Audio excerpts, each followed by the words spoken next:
Hey guys, I figured I would touch on a few subjects today. It's a little bit different than the video that I had planned on doing, but I wanted to share with you guys, mainly with my mom that's going to be watching this, the things that I've learned over this past year being in the RV full time, and hasn't been at a stable place, so we're bouncing around from place to place that are location to location. Um, for any of you guys, and including mom, love you dearly, what you're going to have to do is once you um, settle in that you're going to do this, realistically, you're actually going to go out and buy an RV, whether it be a trailer, a van, a Class A, or a Class C. Uh, Probably first and foremost that goes to my mind of the must need items is insulation on the RV. And the reason for that is because if you guys don't know this, or y'all have lived in these for a while, that or even a little bit, even if you went camping, that the or not, what probably the biggest thing that you're going to notice is that they get really cold very quickly, and they get very hot during the summertime. And talking either ice boxes or cold boxes. So really, if you're gonna be building your van out, or you're looking at your trailer or whatever, just make sure that your insulation is up to par.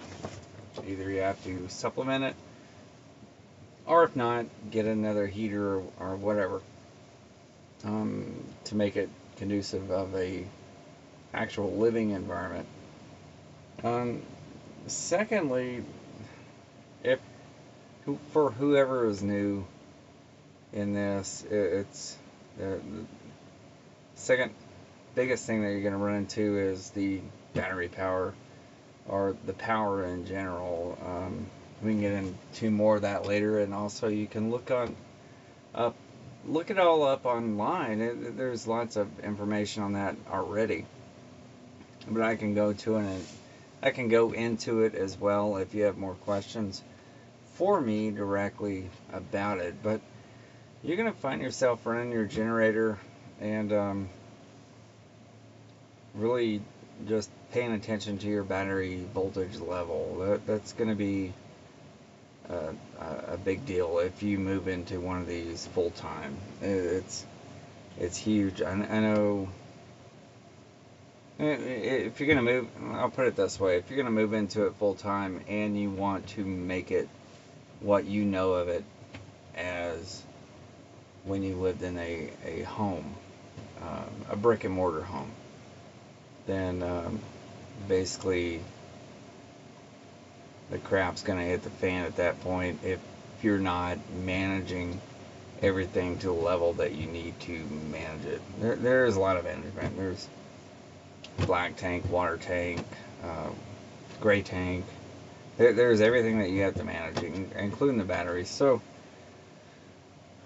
for mom and you other guys that are thinking about this, you're gonna it's a big lifestyle change, is what it is. And I guess the third thing that I really want to touch on is the cleaning.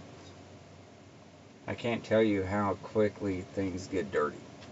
I mean, it's amazing. You can cook dinner and the whole place is a mess, and it's crazy. But um, where you're in a bigger square footage home, it doesn't seem like that it's so much mess. But as you can see, there's not much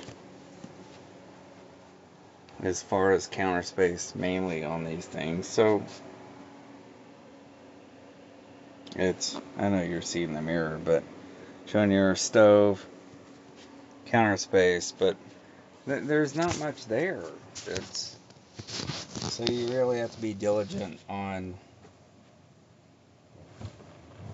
getting things back into perspective and trying to, you know, keep it that way as far as cleanliness goes. But, you know, I was talking to my mom the other day, and she's thinking about doing a van, which is fine, converting a van into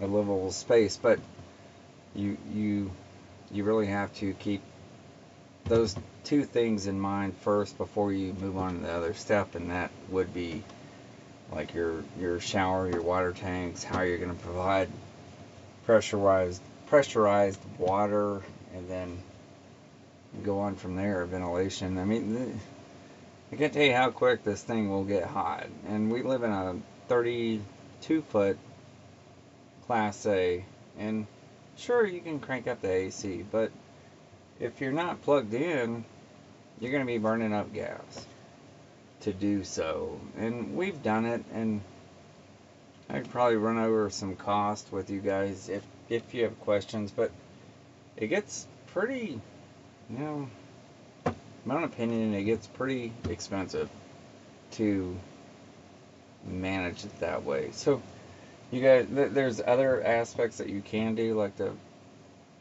12-volt evaporative coolers. You can do that. I haven't personally tried it. I'm thinking about trying it this year, but we'll see how it works. But those are the biggest two things. But anyway, I thought I'd do a quick video. I haven't done one in a week. I know I got some issues with LED lighting. The issue is that I haven't done another video on it or completed it yet, but they are functional. They work quite well. But anyway, let me know if you have any questions about moving into a Class A or Class C.